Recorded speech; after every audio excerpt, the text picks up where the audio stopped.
Are you serious? You know, again, if we're gonna do it right, I had to get this. Oh my god. And then it has messages from us. What would you tell the Stacey that's on that album cover? My note is just perfect R&B ballad. That's my second favorite song. Yes. We had the Don't tell me this was supposed to be planned out. I was so mad that we didn't get to release that as a single. I think that would have popped so hard. As an artist, that's one of those moments where you realize, like, you don't have a say. It's Disney trying to be black, and it didn't work.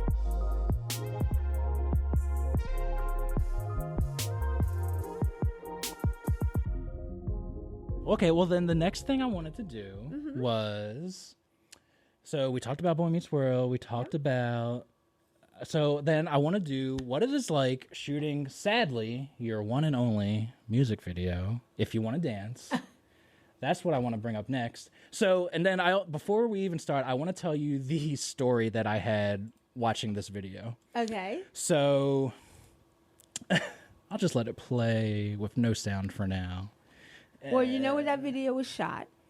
It was shot on a Universal lot, and they have a lot that has a big pond. It's where Jim Carrey did his boat scene for Truman Show. Oh my God, I see it now. Yep, see the blue wall back there, and God, we were dancing on connected. we were dancing on a floating platform. Okay. In platform heels, which is not fun. So again, I know you guys so much for the Boy Meets World performance, and when I looked you guys up, I'm like, okay, there's also this, this other single, If You Want to Dance. Okay, let me look this up. So I play it, and right off the bat, before you guys start singing, I'm like, I mean, there's something vaguely familiar about this. I lived through 90s pop era. This was my bread and butter. There's something vaguely familiar about all this. Part of me was just you guys are in the middle of nowhere, so it was giving off vibes of Spice Girls, Say You'll Be There. And then you guys are also on a platform above water, so TLC Waterfalls. So I'm just something about this all seems familiar. And then as soon as you guys start singing, immediately I just cock my head back and I'm like, oh my God, I remember this song.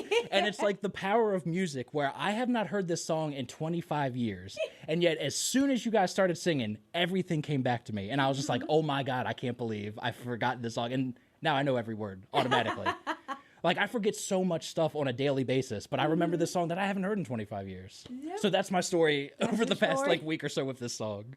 But please tell me all about, the process of making a music video and Well, the thing was, it was different for me and Sarah than it was for Amy Sue and Allie. Okay. Because Sarah and I had been in other artists' music videos.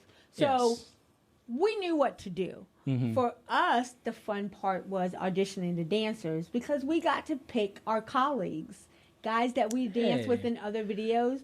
We got to give them a job. So that was the fun part, for us. All the behind the scenes and stuff, we were used to it. And the funny thing was, the director, when he was editing, he was like, I have so much video of you and Sarah, because as soon as he said action, you don't have to tell me what to do. Yeah. I see a red light. That was my nickname as a professional dancer. Red light. Yeah. I'm always going to find a light. I'm always going to get my shot. Because back then, unless your face was shown on camera, you got minimum pay. But if they showed your face, your pay got bumped. Yeah. So I always worked found the camera. Always worked the camera. Always was nice to the cameraman. I knew what to do. You do. Okay? So it was fun being in that role, that hey, this is all on me, not me in the background. So that was fun. But yeah, we were used to it. My daughters, when they first discovered Nobody's Angel and saw this music video, and like you said, this is 25 years ago. My husband and I have been married 19 years. They're like, which one's Daddy? And I'm like, the bald black hair guy. Mommy and Daddy had lives before you. They didn't understand that until she was older. We lived full lives. So I would be like, yeah, that one. She was like, oh, I see Daddy. There you go. All right, good. Go for it. So yeah, it was fun. Now, dancing on that platform was not fun. And this was when I talked about being measured for our midriff. this happened on this set. Keep everything squeaky clean. That was cray. But yeah, it was really cool. It was fun. It was a cool concept, and yeah, it was. We were modeled after the Spice Girls. Mm-hmm. And, everybody wanted to jump on that bandwagon and make money. With that concept. So the outfits and everything were really geared kind of towards that. Can definitely see that. Mm-hmm. I love that you guys got to pick out your cast friends and the people that are good dancers in the background and stuff. That was fun and made the rehearsals fun, and that was really cool. So another piece of lore about me is that I was seriously jealous of this one Britney Spears background dancer because he was in all the music videos. You're talking about Brian, probably. Real quick. We're taking a detour, guys. We are. Are you talking about Brian? I don't know. He have curl. Oh, it depends on what video. He changed his hair a lot. All right. Keep talking. Let me look this up real quick. If you're talking about Brian, he's an amazing dancer. He was actually did a Prince video with me. We did a couple of jobs together. He's amazing. He's a choreographer now, and he started choreographing with Britney. And now he does a lot of. Oh wait, I think this one's before Brian. Again, I'm really not trying to get in trouble by showing anymore. I'm aging myself by putting my glasses on. Oh no, it's fine. So to make sure I can see. This is perfect. That's Nick. He's passed away. Yeah. Really? He danced with her a lot. Okay, let me pull up. He started when Sarah started with her, so he was with her a long time. Yep. And Britney was very much, she was one of those artists that kept the people she was familiar with. Beyonce's like that. She keeps the dancers that she's familiar with and know her work ethic and know what she likes as long as possible. So he was with her for a very long time. Yeah. And you were jealous of him. I was such a Britney Spears fan. I was just like, who is this man? Why is he in all the music videos? Guess what? And he was gay. So... You still would have had a shot. There you go. How about that? Thank you.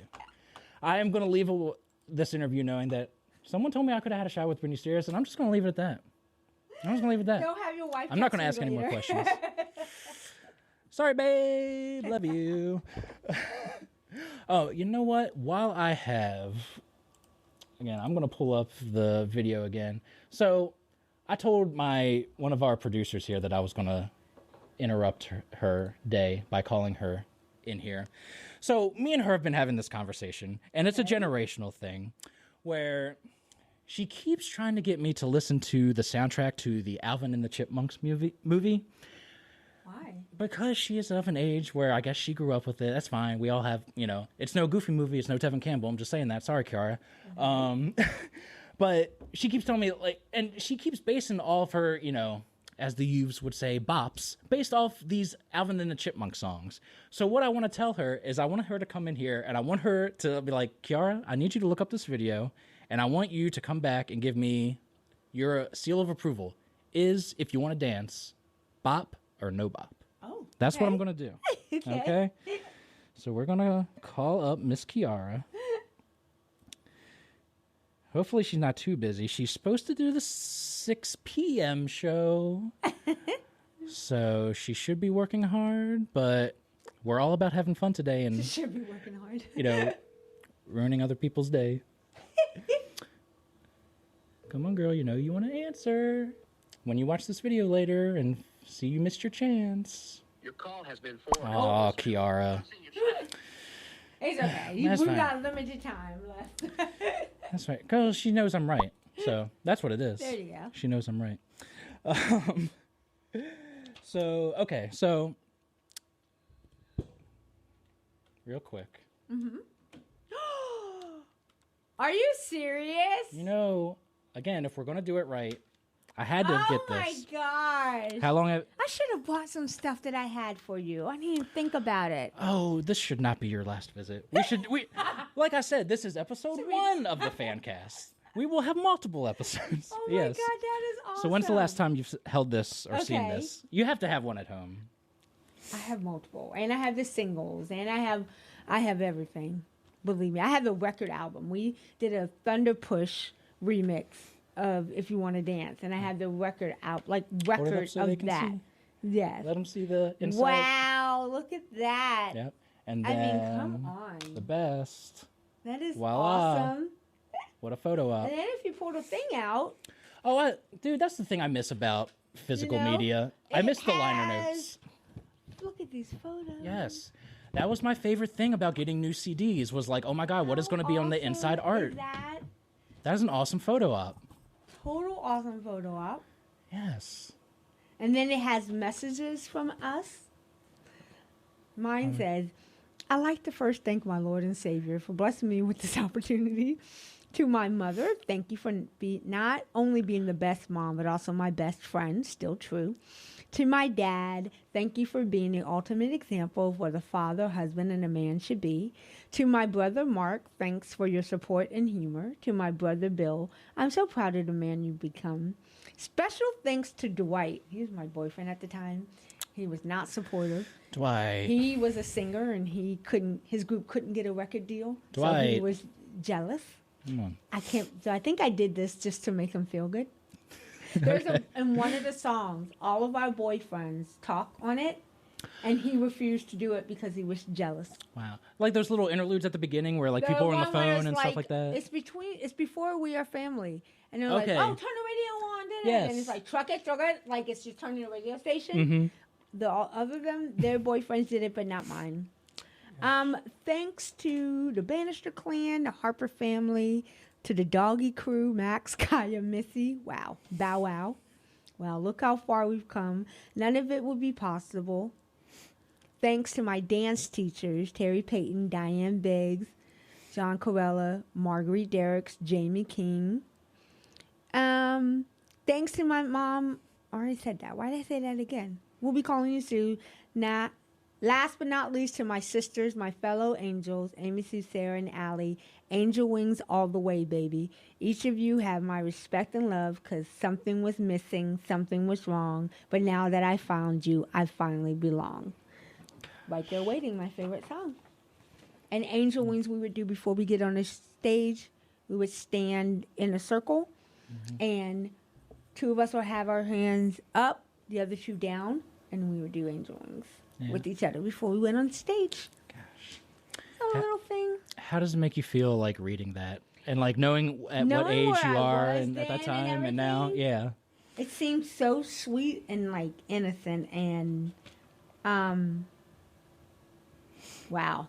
That Stacey hadn't had any you know, she was still wide-eyed and, you know, happy and that was a good time. Well, if you could take this moment to like go back in time, what would you tell the Stacey that's on that album cover? That's on Stacey? This. Yeah. I would have told her not to sign that contract with our manager. Okay. Definitely would have told that. Mm-hmm. And I would have told her to be more appreciative of the opportunities.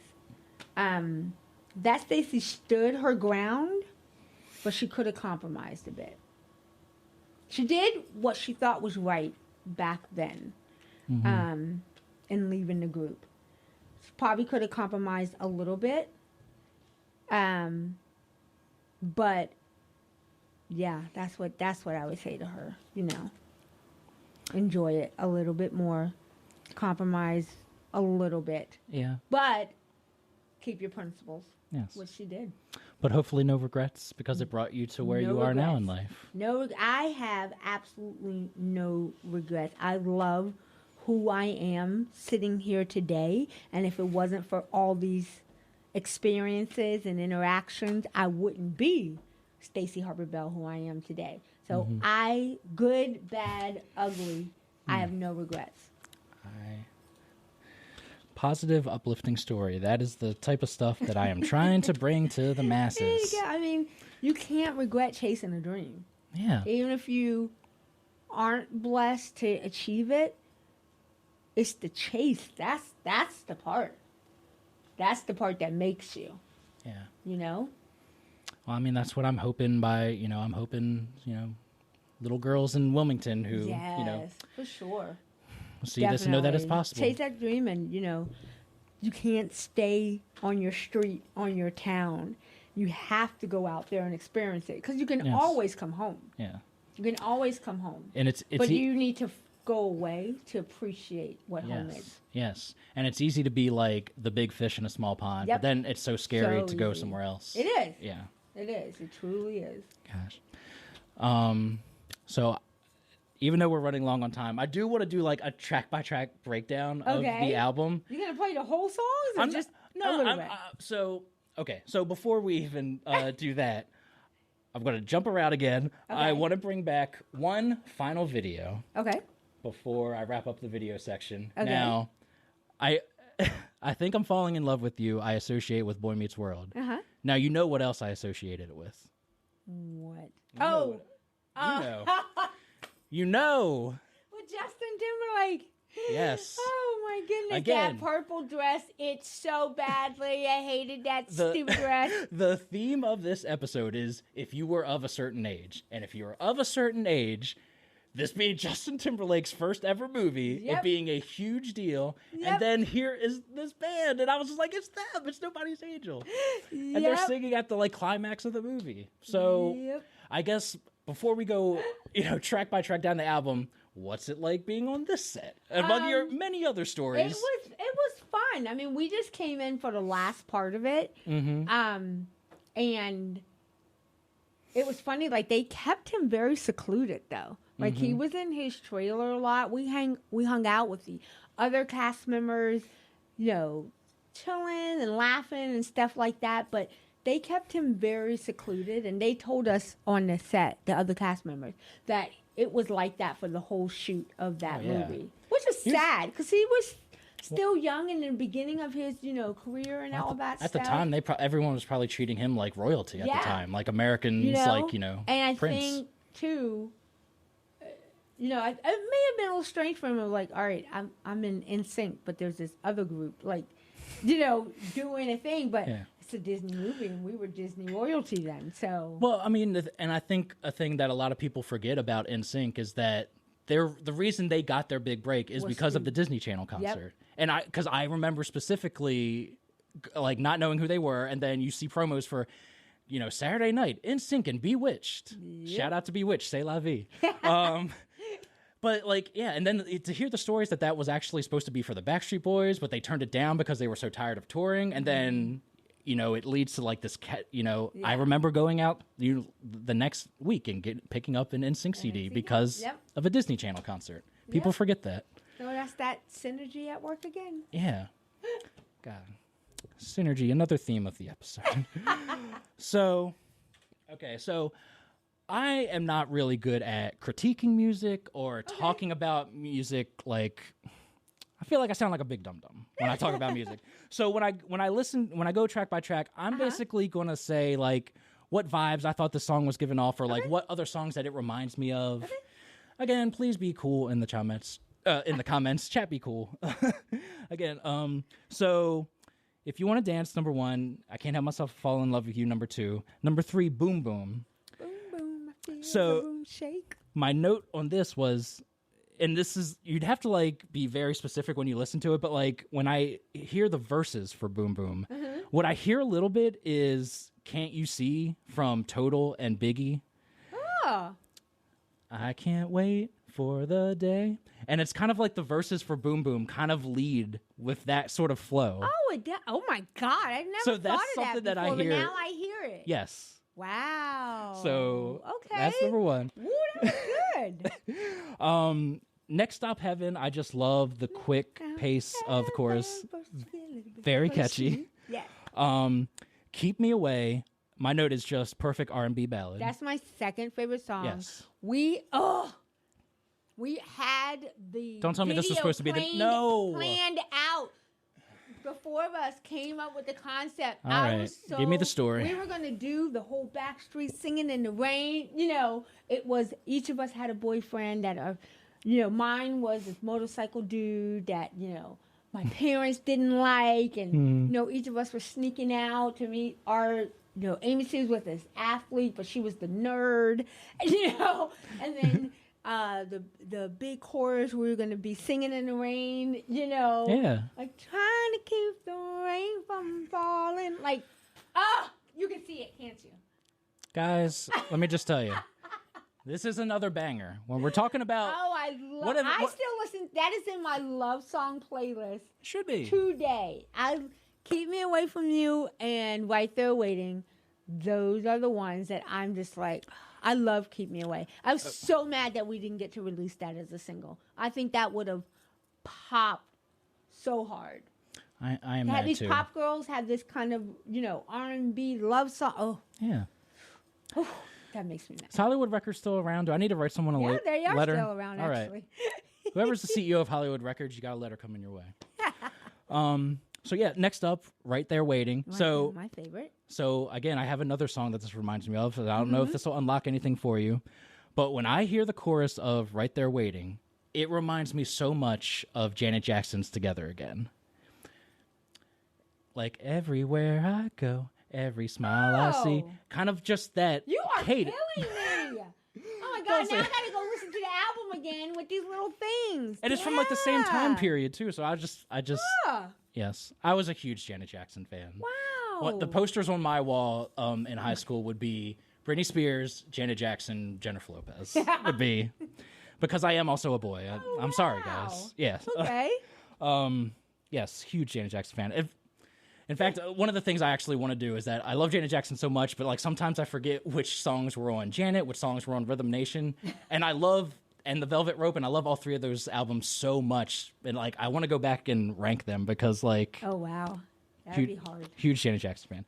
Anyway, that's a story for another podcast. Track number 7, Ooh La La. My only note, pool party. Because when I hear this song, it just sounds like a pool party. And like the boombox era of pool party, where it's just like, I feel like I should be at someone's like 13th birthday party right now. That's the vibes of Ooh La La. And then Wishing on You. Again, another. That's the one song I hated. Really? I hate that song. Okay, so I did not like that song. So my favorite part of the song is like the I wish I may, I wish I might. And I don't know, it's just got like so it's what I talk about like that and like Keep Me Away. It's like that's what when I say they don't make them like they used to, when I get up on my like old man pedestal and say that, I'm specifically calling out like they don't make it like 90s R&B anymore. Yeah. And those two songs to me have such 90s R&B vibes. But tell me why you don't like that song as much. It's just something about and I'm gonna say straight up, I'm not on that song a lot, and that has nothing to do with it. It's just I don't know. There's just something about the production of it. Okay. That it's just not my favorite song. Okay. That's another thing. And I was a big push of not putting it in our rotation when we sang. Yeah. Okay. Yeah. I'm definitely going to have to like hit you up for like details on like which tracks you are featured on, which like solos, because again, it was so hard to tell. There's just no way. Mm-hmm. Wishing on You. Track 9, Absolutely Maybe. I love that song. Again, I like that one too. I like the sass of that. So I like that song. That's what I put in my notes. Where again, I love the dichotomy between slow and sultry verse, energetic chorus. Mm-hmm. So you get both. You get the highs and the lows. It's like you're in the middle of the party, and then it's the come down after the party, and then you're back up and back down. And then track 10, Sugar Daddy. Sugar Daddy. That's the what Michael Jackson song is that? Dun, dun, dun. Oh, dun, dun, dun, dun, dun, Stand by. I'm looking it up. I know. Why can't I have it in my head? Oh my gosh. Dun, dun, dun. I forgot the sample. It is a Michael Jackson sample in that song. I love Sugar Daddy. And I think it's so funny that we're with Disney. Enjoy yourself. And we have a song called Sugar Daddy. Yes. So that was it's the dichotomy is just hilarious. But you're gonna measure our midriff, but we can sing a song called Sugar Daddy. Sugar Daddy. Yeah. It's see how that works? That synergy. Enjoy yourself. Yes. That's what it is. There it is. Enjoy yourself. Yeah. But yeah. I like Sugar Daddy. Other than the hypocrisy of Sugar Daddy, my other note was just like, this is just the most. It's very like old school, almost. It's bubblegum. It's bubblegum, but it reminds me of like Candy Stripper, like that kind of vibe too. What was that song Christina did? Christina Aguilera. She did like a old school song in like the Bugle Boy kind of era, whatever. Like Sugar Daddy, for some reason, has always reminded me of that. Like if we ever did Come a video, On Over, What a Girl Wants. no, One of those. It's Later, after Christina. that. Okay. But I'd always thought if we ever did a video for that, I wanted to do like old school, you know, the Bugle Girl kind of thing, like at the army parties that they would have and stuff like that. Sugar Daddy, for some reason, reminds me of that vibe, that time. It was one of those things I wanted to ask you about because, like, you know, these groups, they're like target audience is like 13-year-old girls, but you yourselves, you're in your mid-20s singing this. So I was wondering, like, when you see Sugar Daddy, well, it's like, yeah, someone in their mid-20s has no problem saying these things, but it's just like. But you've got 12-year-old girls out there. You're my sugar daddy. Dude, I mean, the amount of times. But it's very tongue-in-cheek because Yes. it is Disney. Yes. But it's there. And it was hard to. Because one, we all lied about our age. That was Disney directed. So we were in our mid-20s. And it was hard, you know, like I would. So my hype-up song before shows, one of my hype-up songs was DMX, Y'all Gonna Make Me Lose My Mind. Yeah. And I had to play it on my headphones. I couldn't play it out loud because Disney was like, you can't play that song. No. But I'm like, but it's a song that I like. So it was hard sometimes because you are singing to like 12 and 13-year-olds in your mid-20s while you're listening to Biggie Smalls, you know? Yeah. Like, and you're singing, Sugar Daddy, you know, and I love it when you call me Big Papa. Like, that was a hard kind of thing to. And I can only imagine it would have gotten so much worse if you guys like blew up. Like that idea of like having to put on like a public persona. Yeah. And like play a part or play a character in the Disney machine. Yeah. Nobody, track 11. Oh, I like Nobody. I really like it too. Nobody. I like Nobody. Oh, because it has that hook where it's just like, baby, I can't figure it out. Your kisses Tastes like honey. And I don't know, maybe it's just because the word honey is in it, but then again, it reminds me of late 90s Mariah and like after Bad Boy. Like, yeah. So, so that's what that track reminds me of. Cherry Crush. Cherry Crush was pretty good too. I think Cherry Crush.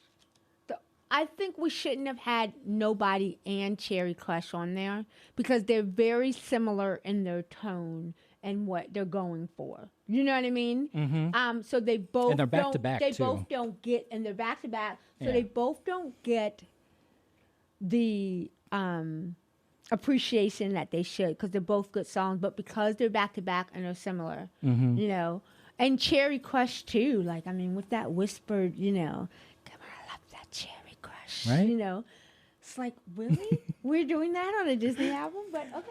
Well, it's the amount of times me and my wife will like listen to a song from the 90s, and it's just like we remember singing this song at 12 at school dances, in school, around our parents. Why was that allowed? No one stopped us. No one's been like, wait, what did they say? No one was like, that's not appropriate. No. Absolutely. It was a different time. Yep. That was my excuse for everything. It was a different time. So yeah, I had, you know, great Cherry Crush, great mid-tempo song, possible album closer, but then we get We Are Family. What are your thoughts on We Are Family?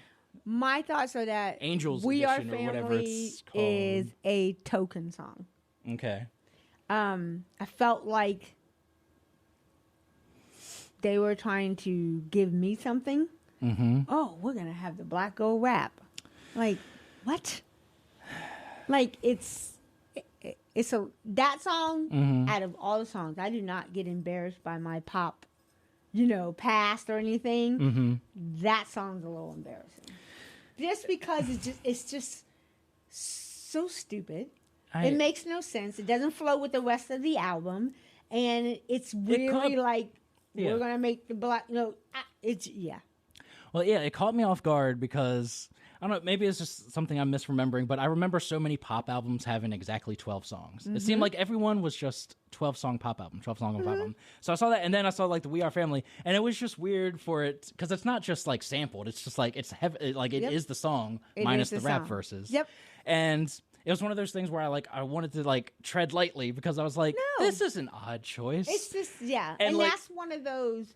As an artist, that's one of those moments where you realize, like, you don't have a say. They want to put this song on. Yeah. They think it's worthy. This is what they want. You know what I mean? And you have to say, okay. Now, we rarely performed it because I was like, I can't be out there in cloud pants with a sequins top. All of a sudden be like, hey, boys ain't coming, boys may go. Like, it's stupid. No. There's no other word for it. Like, it makes no sense. It's Disney trying to be black, and it didn't work. Well, that's what I wrote down in my notes was corny. Yeah, and I was corny. Just like, it's a token song. And I was just like, if I'm playing devil's advocate, I can kind of get fine, but okay, we'll just stick with corny. I was right from the get go. But so I mean, like, all these years later, do you remember if there were like B-sides that you were trying to champion that like I said, Keep Me Away From You, that was the big one that I wanted. There was a song we did, and I can't remember the name of it, that didn't make the album that I was sad about. And it was a ballad. But I mean, like I said, I liked everything except for We Are Family, Wishing on You. You know, it is what it is. You're in a 4-person group with somebody else writing songs for you.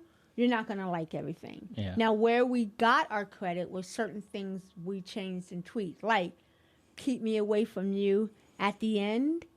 And it goes, no, you can't keep me away from you. No. I added that. I changed that. No, that's catchy. And then there's what is the other song? I think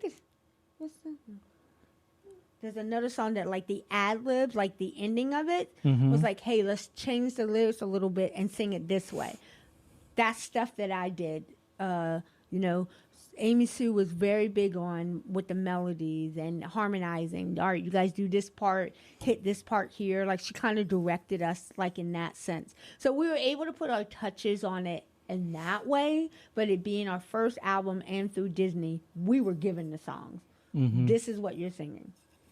Yeah. These are the songs that are going to be on the album. And I'm assuming that because it's, you know, Disney corporate machine, did you guys even like have a voice in choosing a producer or choosing like a writer? Nope.